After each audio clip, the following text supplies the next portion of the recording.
व्यक्तित्व है वही श्रेष्ठ है। व्यक्ति बहुत बलवान हो गया, व्यक्ति बहुत ज्ञानवान हो गया, व्यक्ति बहुत धनवान हो गया, लेकिन धैर्यवान नहीं हुआ तो निश्चित ही वह शून्य के समान है। हमारे श्री राघव, हमारे प्रभु श्री राम सर्व समृद्धिवान तो हैं ही, पर उनकी सर्व समृद्धियों को प्रकाशित करता है उनका धैर्य। एक प्रकार से आपने सुंदर हीरा तो लिया, लेकिन जब तक हीरा जौहरी उसको तराशेगा नहीं तब तक उसकी चमक कैसे आएगी। ठीक वैसे ही आपके पास जितने भी गुण हैं सब हीरे के समान हैं, पर उन समस्त गुणों को तराशा जाता है धैर्य के द्वारा। यदि धैर्य हृदय में नहीं है तो देखिए बंधुओं, बलवान रावण भी था, धनवान रावण भी था, बुद्धिमान रावण भी था, ऐश्वर्यवान रावण भी था, लेकिन रावण धैर्यवान नहीं था। हमारे श्री राघव धैर्यवान है। धैर्य, धृति।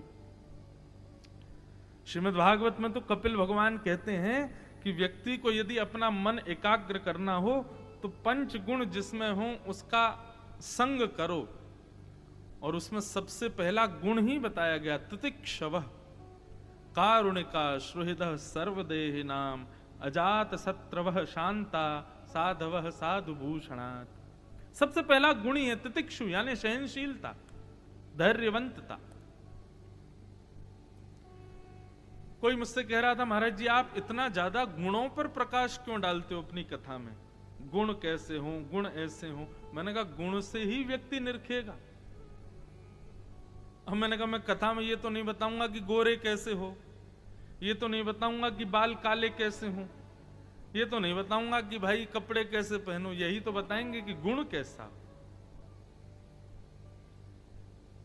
और उन्हीं राघव के गुण पर हम चर्चा कर रहे हैं। देखो राम कथा सबको, लगभग सबने सुनी है, सबको आती ही है, परंतु उससे हम कुछ सीख के जाएं। ये 10 गुण हमारे भीतर आने चाहिए, इसीलिए हम ये चर्चा कर रहे हैं। तो कल हमने क्या सुना? धृति, धैर्य, धैर्य धारण करो। आप पूछेंगे कि महाराज धैर्य धारण करने के लिए क्या करें? सत्संग करो। सत्संग सब प्रदान कर सकता है।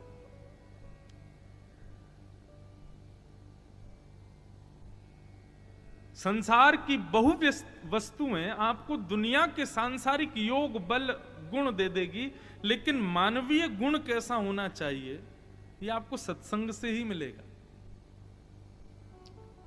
तो इसलिए सत्संग करो, धीरे धीरे अपने आप धैर्य हो जाओ। अब आप देखो, खुद विचार करो, व्यक्ति 24 घंटे में से 12, 13, 14 घंटे पूरे दिन अपने घूमता है, बोलता ही रहता है, लेकिन जब कथा में आकर के बैठता है तो 3 या 4 घंटे के लिए मौन हो जाता है।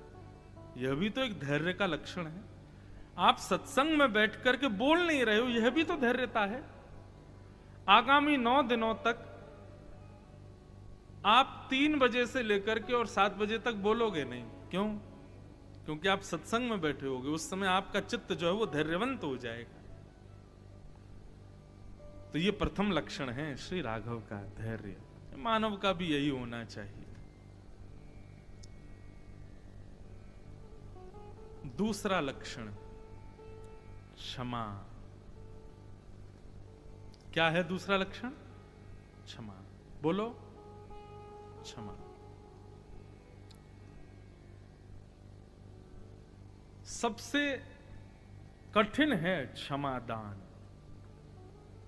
व्यक्ति अन्न दान कर देगा, धन दान कर देगा, वस्त्र दान कर देगा, कन्या दान कर देगा, पुत्र पुत्री का दान कर देगा, घर परिवार संपत्ति का दान कर देगा, लेकिन क्षमा दान करने में ना जाने उसकी कौन सी संपत्ति लुटती है, क्षमा दान नहीं कर पाता। क्षमा बड़े न को चाहिए। बड़े व्यक्ति का स्वरूप है क्षमाशीलता। क्षमा के विषय में हम लोग आगे चर्चा बढ़ाएं, उससे पहले क्षमा के थोड़े लक्षण समझें। क्षमा का एक स्वभाव है बंधु। बहुत कम पे चलाइयो भैया, 1 नंबर पे ही चलाइयो। बोलो राजा रामचंद्र भगवान की जय। क्षमा, क्षमा का यह स्वभाव होता है कि व्यक्ति क्षमा नहीं करता, उसके पीछे कारण क्या है? कम कर दीजिए बिल्कुल। उसको लगता है कि किसी ने किया अपराध और उस अपराध के लिए हम उसको दंड भी ना दें। ऐसा कैसे हो सकता है? सब लोग इधर देखो, इधर देखो, कथा सुनो ध्यान से। मैं भी वहीं देखने लग जाऊं कथा कैसे हो, यही मारे तो बोले कम कम में। ध्यान से सुनो।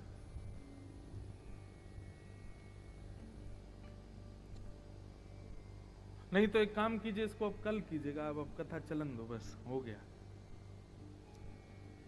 बोलो राजा रामचंद्र भगवान की जय। क्षमा व्यक्ति नहीं करता, उसके पीछे कारण है कि उसको लगता है किसी ने मेरे साथ अन्याय किया और आप कहते हैं मैं उसको क्षमा कर दूं। अन्याय करने वाले को दंडित नहीं करेंगे तो आगे भी अन्याय करेगा, ये भाव हमारे भीतर आता है और इसलिए हम उसको क्षमा नहीं करते। लेकिन बंधुओं, एक बात बहुत गोपनीय है। अन्याय करने वाले को आप क्षमा कर देते हो तो ऐसा नहीं है कि वो व्यक्ति अब क्षमावंत हो गया ना। आपने उसको क्षमा किया तो आपकी न्याय की जिम्मेवारी प्रकृति अपने हाथ में ले लेती है। इसने क्षमा किया है तो प्रकृति उसका बदला लेती है। लोग क्या कहते हैं, आपने कहता सुना होगा बड़े लोगों को, भैया सब भगवान देख रहे हैं, जो होई सोई जो राम रचि राखा वही होता है जो राम जी चाहते हैं, और कर्म प्रधान विश्व रचि राखा, जो जस करहि सो तस फल चाखा। आपके साथ किए गए अन्याय को आप यदि क्षमा कर देते हैं तो आपका बदला फिर प्रकृति लेती है उससे। ये पृथ्वी जल तेज वायु आकाश प्रकृति कहीं ना कहीं उसको दंडित करेगी उस कृत्य के लिए। ये तो बहुत अच्छी बात है। आप दंडित करके, आप क्रोध करके, रोष करके अपने हृदय को मलिन क्यों करो? किसी ने कुछ अन्याय किया, आप उसको प्रकृति के हवाले कर दो, क्षमा कर दो। मैंने तुमको क्षमा किया भैया, फिर प्रकृति उसको छोड़ेगी नहीं।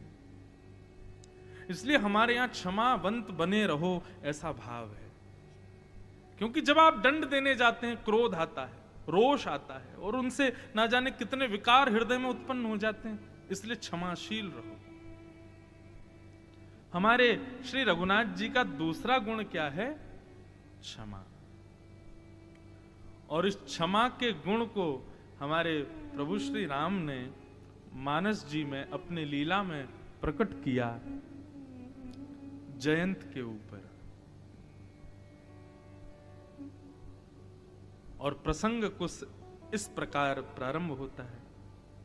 एक बार चुने कुसुम सुहाए, एक बार चुने कुसुम सुहाए, एक बार चुने कुसुम सुहाए, एक बार चुने कुसुम सुहाए, निज कर भूषण राम बनाए, निज कर भूषण राम बनाए, सीतहि पहराए प्रभु सादर, सीतहि पहराए प्रभु सादर। भागवत में श्लोक गाए जाएं, आप लोग ना गाओ तो समझ में आता है, कठिन है श्लोक, नहीं गा पाते, पर मानस जी तो सब गा सकते हैं। कितना अच्छा लगे सभागृह में बैठे हुए जितने लोग हैं सब साथ में गावें। ऐसा लगेगा मानो महादेव नृत्य कर रहे हो। सब लोग भाव से गाओ। सीतहि पहिराए प्रभु सादर, सीतहि पहिराए प्रभु सादर, बैठे फटिक शिला पर सुंदर बैठे फटिक शिला पर सुंदर। एक बार चुने कुसुम सुहाए, एक बार चुने कुसुम सुहाए। हमारे वृंदावन बिहारी लाल की एक बड़ी प्रसिद्ध उपमा है। क्या? वृंदावन बिहारी लाल कौन है? बोले रास बिहारी हैं, रास लीला के प्रमुख उद्भव हैं। परंतु हम एक बात हाथ जोड़ के निवेदन करें, रास बिहारी हमारे वृंदावन बिहारी लाल हैं, परंतु उन रास बिहारी के गुरुजी राम जी हैं। हमारे ठाकुर जी को रास बिहारी बनाया श्री रघुनाथ जी ने। आप कहोगे कैसे? हमारे ठाकुर जी ने तो एक ही रास किया, लेकिन हमारे रघुनाथ जी ने 999 रास किए थे। अब उसकी भूमिका में प्रवेश करोगे तो अलग अलग स्थानों पर विद्वत जन अलग अलग रास के भाव बताते हैं, कहां पर कैसे रास बिहार श्री राघव ने किए हैं। तो कहते हैं ये जो फटिक शिला पर चित्रकूट में श्री सीता जी बैठी हैं और आज श्री राघव अपने हाथों से खुद पुष्प चुन करके लाए हैं और ला करके श्री किशोरी जी का श्रृंगार कर रहे हैं। ये 1000वां रास था ठाकुर जी का, 1000वां रास चल रहा था श्री जानकी जी का, रघुनाथ जी का। परंतु अभी कथा आएगी उसमें जयंत ने आके विक्षेप किया, तो फिर राघव ने इसको यहीं विश्राम कर दिया और फिर 1000वां रास जो अपूर्ण रह गया था उसकी पूर्णता ठाकुर जी ने द्वापर में कृष्णावतार में की।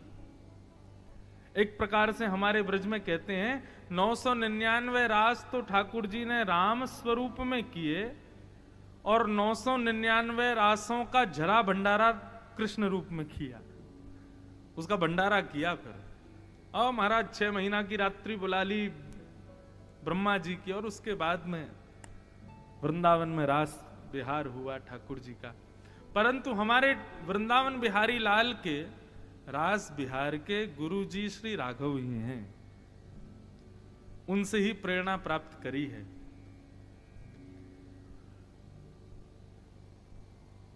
श्री राघव अपने हाथों से किशोरी जी का श्रृंगार कर रहे हैं। लोग इस बात पर संशय करते हैं कि प्रभु श्रृंगार कर रहे हैं। ये दृश्य कई लोगों के चित्त में उतरता नहीं है। जो बहुत ज्ञानी हो जाते हैं, बहुत ज्यादा श्रेष्ठता में पहुंच जाते हैं, वो राम जी के ऐसे निर्मल, ऐसे रसीले स्वरूप को अपने चित्त में धारण नहीं कर पाते। बंधुओं, लेकिन एक बात आप ध्यान से सुनो, श्री किशोरी जी का श्रृंगार राम जी ने किया, केवल यहीं तक बात सीमित नहीं है। हम आप सबका भी श्रृंगार उन्होंने ही किया है। हम आप सबके भी नेत्र हैं, चाहे नासिका है, चाहे कान है, चाहे गौर वर्ण है, श्याम वर्ण है, किसी के घुंघराले बाल, किसी के सीधे बाल, किसी के लंबे बाल, कोई मोटा है, कोई पतला है, कोई छोटा है, कोई लंबा है। हम सबका श्रृंगार राघव ने ही किया है। तो वही राघव जो पूरे विश्व का श्रृंगार करते हैं, यदि अपनी अत्यंत प्रियसी प्राण वल्लभा श्री किशोरी जी का श्रृंगार करें तो इसमें संशय क्यों? राम जी को बड़ी उपमाएं दी जाती हैं, वो इसमें